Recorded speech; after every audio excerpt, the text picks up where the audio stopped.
السلام عليكم ورحمة الله وبركاته. ازيكم يا شباب؟ النهاردة هنتكلم عن نوع جديد من الداتا تايب اسمه list. أولا كده إن شاء الله اللي بعد كده كله هنشتغل من السكاشن. عرفنا يعني ايه داتا أناليسز وخدنا خلفية عنها، فمش هنشتغل من المحاضرات، من البرزنتيشن بتاع المحاضرة، عشان نفس اللي هتاخده في المحاضرة هو اللي هتاخده في السكشن، فمفيش فرق. فأنا خلينا في العملي أحسن، وبرضو الكلام النظري هيتقال في النص. وبرضو للطلاب اللي بره برضو خلينا في العملي برضو زي الفل. أول حاجة قلنا نوع جديد من الداتا تايب اسمه ليست. إيه هو الليست ده؟ الليست ده عاملة زي الشنطة اللي بتشيل فيها حاجتك. إيه عاملة زي الشنطة اللي بتشيل فيها حاجتك؟ بخزن فيها البيانات، بشيل فيها الداتا بتاعتي. يعني مثلا هنا ماي ليست، انا سميت فاريبل اسمه ماي ليست. هنا سميته ماي ليست عادي، ممكن تسميه اي حاجه، بس خلينا واقعيين يعني عشان نعرف احنا بنعمل ايه. فهنا سميناه ليست مثلا، كتبنا جواه، خزنا، فتحنا، ده علامه الليست. السكوير براكتس دي الليست. سكوير براكتس دي بتتعمل في الليست بس. دي ليست عشان برضو هتفرق بينها بين التابل وبين الديكشنري، فنفرق بينهم. سكوير براكتس يبقى ليست. تقدر تخزن فيها ايه الليست دي؟ اقدر اخزن فيها انواع مختلفة من الداتا. اقدر اخزن فيها ارقام انتجر زي ما مكتوب كده، ممكن اخزن فيها تكست، ممكن اكتب فيها كلام. وده كله هنشوف في العملي، بس خلينا دلوقتي نفهمكم هي ايه الليست. ممكن احط فيها ليست تانية. يعني انا ممكن، انا فاتح ليست اهو، ممكن اعمل هنا سكوير براكتس تاني، واعمل ليست جواه. ليست جوه الليست عادي، ما فيهاش اي مشكله. ممكن احط بوليان، ممكن اكتب في الاخر، اعمل هنا كومه تانية واكتب ترو او فولس. ممكن احط ديكشنري، والديكشنري ده هنعرفه بعدين. ممكن احط اي داتا احطها في الليست. ممكن احط تابل برضه في الليست. يعني بمعنى ان الليست دي بتاخد مني اي داتا بتقبلها، ما بتقولش لا. تمام. تمام. عشان نعمل ليست، فزي ما قلت بتعمل اي فاريبل، ومش شرط تكتب ماي ليست، بس انا بقول لك يفضل وتفتح السكوير براكتس، تكتب اللي انت عايزه جواه، وتعمل برنت للماي ليست. تيجي نطبقه عملي. هنشتغل الاتنين مع بعض. تعالى خلينا فين؟ خلينا هنا ماشي، مفيهاش اي مشكلة. ننزل تحت، نكتب نكتب هنا. فككم الكلام ده كله،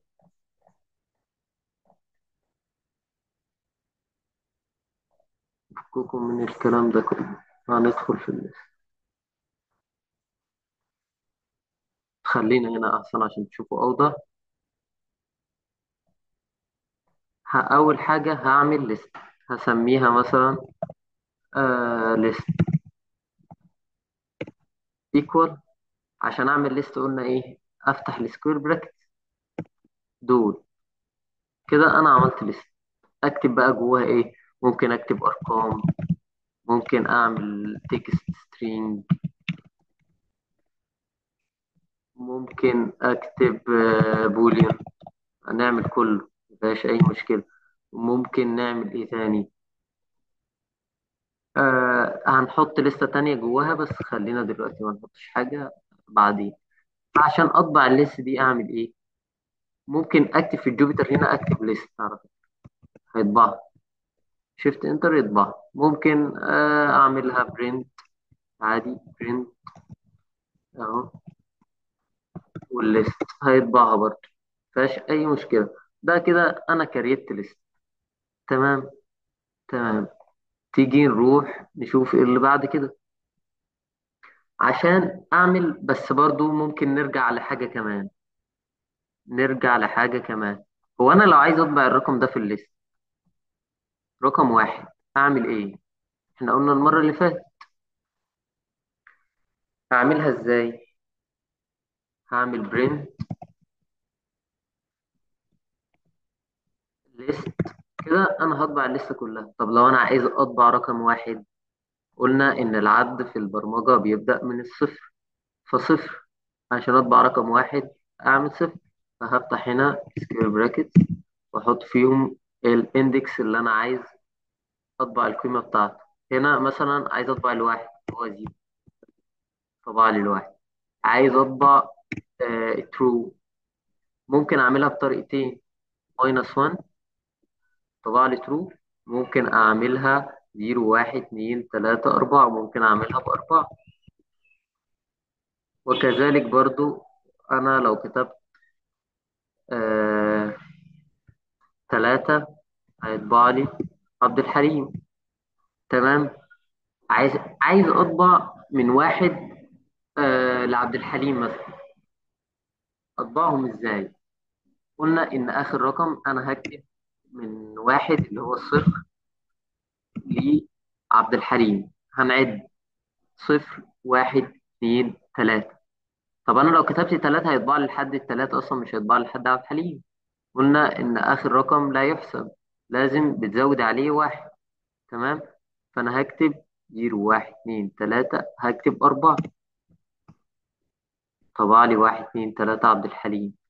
عايز اطبع الليست كلها، قلنا ممكن اكسبها ليست بس، ممكن اعمل كده اطبع الليست كلها.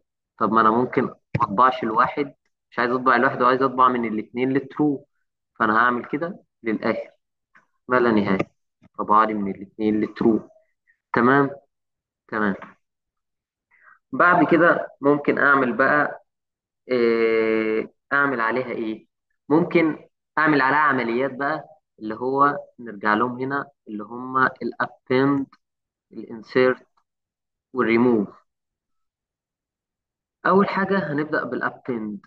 الابند دي بتعمل ايه؟ الابند دي بتضيف، دي فانكشن برضو، دي فانكشن، دي فانكشن، دي فانكشن، كل ده فانكشن. فعشان انا اضيف الفاليو دي، فده رقم 6، طب انا عايز اضيفه، فانا هعمل ابند. انا ممكن اخدها، بلاش اخدها كوبي، نيجي نكتب الكود مع بعض. ماي ليست، انا مسميها ايه؟ ليست بس.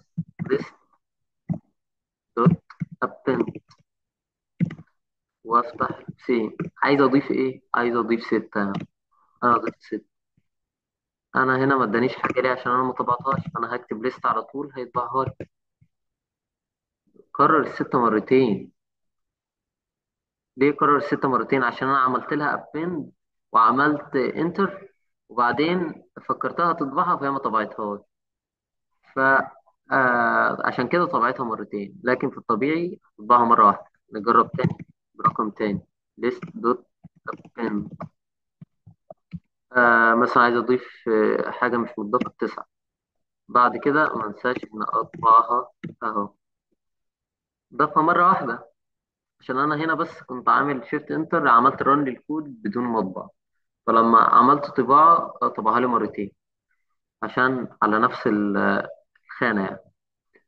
ده كده الابند. الابند بتاخد فاليو، الابند بتاخد فاليو وبتضيف في الاخر، وبتضيف في الاخر ما بتاخدش اندكس. يعني انا لو عايز اضيف مثلا مكان عبد الحليم هنا الرقم ده، مش هعملها بابند، هعملها بحاجة تانية هناخدها دلوقتي برضو. نروح للي بعد كده. بعد كده الانسرت. الانسرت اهي، دي بقى اللي بتاخد اندكس وبتاخد فاليو. بتاخد اندكس، بتاخد المكان اللي انت عايز تحطه فيها، وبتاخد الفاليو او القيمه اللي انت عايز تحطها. فنيجي نعملها برضه. عايز اعمل هي اسمها ليست، عايز اهو انسيرت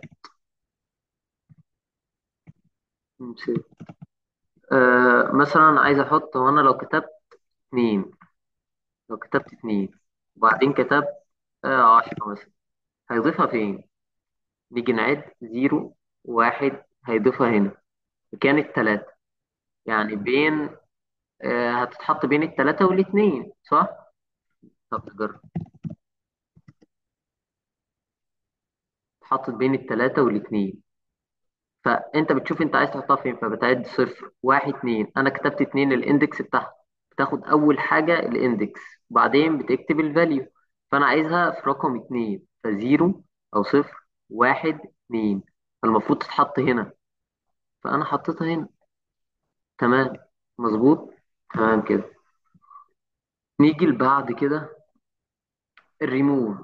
الريموف برضو بتاخد فاليو، مش بتاخد اندكس، عشان هنشوف بعد كده اللي بتاخد اندكس. تمام. ريموف دي بتحذف قيمة، ما بتحذفش مكان.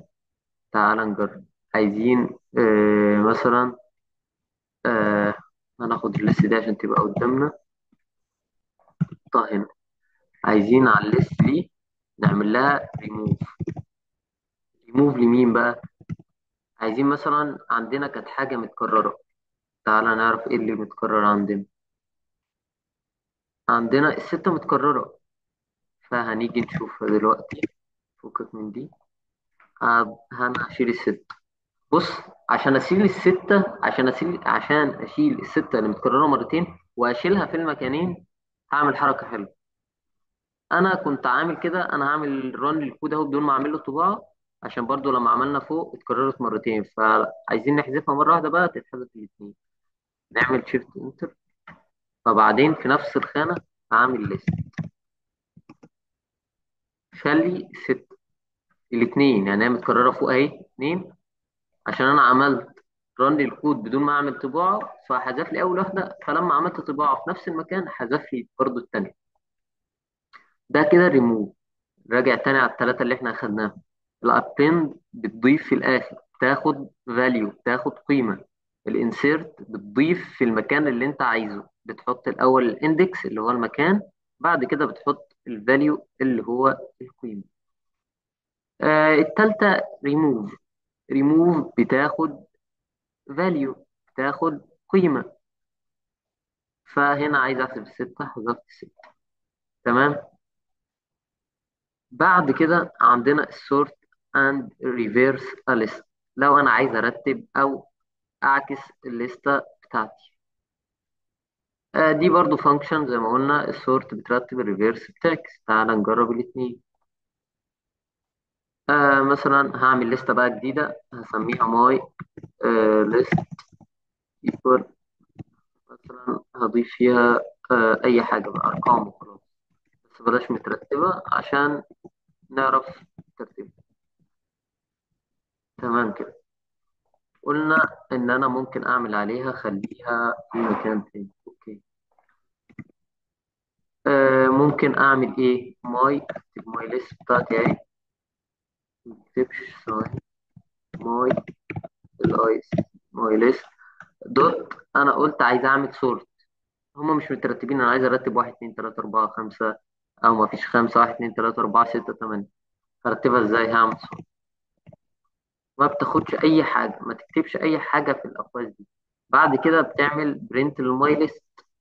ما انت مش هتسيبها كده. تكتبها لي ازاي؟ يعني انت شايف كان المكتوب الاول الاثنين، واحد اتنين تلاتة أربعة ستة تمانية مترتبة. فهنا ما بتاخدش بارامتر، هنا ما تكتبش أي حاجة. ده كده السورت. بعد كده الريفيرس. نشوف الريفيرس. عندنا الليستة احنا رتبناها واحد اتنين تلاتة أربعة ستة تمانية، عايزين نعكسها بقى، تبدأ من الآخر. ماي الليستة اهي دوت ريفيرس. تمام كده. اهو ما بتاخدش برضو اي بارامتر. انا هعمل برنت الماي ليست بتاعتي، عكسها. 8 6 4 3 2 1. ما تاخدش على دي، ما احنا رتبناها بعد كده، فهو مشي بعد كده، يعني هي حاليا الليسته بتاعتنا دي، مش الليسته بتاعتنا دي. الليسته بتاعتنا دي، فهو عكسها. تمام. تمام. نروح للي بعد كده. اللي بعد كده الفايند ماكسيمم مينيمم اند سمشن. دي برضو احنا اخدناها.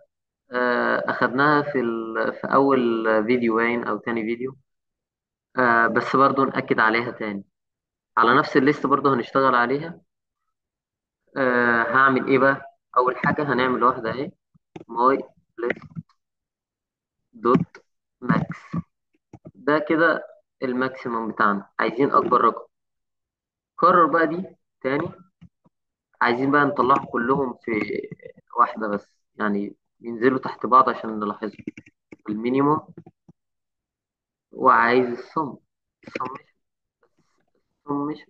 اهو. هنا بيقول لي error list object has not attribute max. الليستة مفيهاش ماكس. لا ثواني بقى كده. طب انا لو شلت دي مينيموم، طب تعالى نشوفها هنا محلولة ازاي. اه ماشي. رجع اللي احنا عملناه ده، رجع اللي احنا عملناه ماكس واي ليست.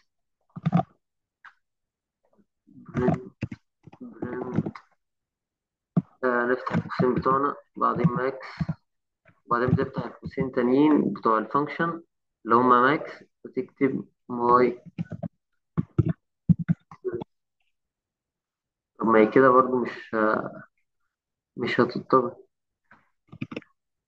تمام كده. بعد كده هتكرر الاتنين، نعملها اهو. لو عايز اكبر رقم هو طبعه التمانية، بس استنى هنشوف الرقم هو مينيمم. وهنا الصم ده، الصم مش الجمع، فلو عملناها هنا عملنا رن الكود، طلع الماكسيموم 8. اوكي. المينيموم واحد، ده أصغر رقم. السمشن 24. 24 ازاي؟ اجمعها بقى انت، 8 و6 زائد 4 زائد 3 زائد 2 زائد 1 هيطلع معاك في الآخر 24. بعد كده ده الديكشنري، إن شاء الله هيبقى في فيديو تاني. دلوقتي هوريكم اسمه ايه، الاساينمنت بتاع الليست. اتمنى برضو تحلوه، وهحله قبل ما ادخل على فيديو ديكشنري ان شاء الله. ده كده ده كده استنى. ده كده الليست، الاساينمنت بتاع الليست. اول حاجه بيقول لك انك تكريت ليست ويسميه كذا، التزم بالكلام ده. يعني هو قال لك سميه ستودنت كورس، فهو عايز كده عشان بعد كده هتلاقي كل ده مبني عليه. عايز يشوف مثلا الكورس بتاعت الطلبه، عايز مثلا يشوف اكبر سكور عنده مثلا. فالتزم بكل اللي بيقوله، واعمل ابند، واعمل انسيرت، واعمل ريموف، اعمل سورت، اعمل ريفيرس، فايند الماكسيمم والمينيمم والسميشن. كل ده التزم بيه، وان شاء الله هحله تاني في الفيديو الجاي ان شاء الله. ونبقى ناخد بعده ديكشنري. تمام كده. بس كده. والسلام عليكم.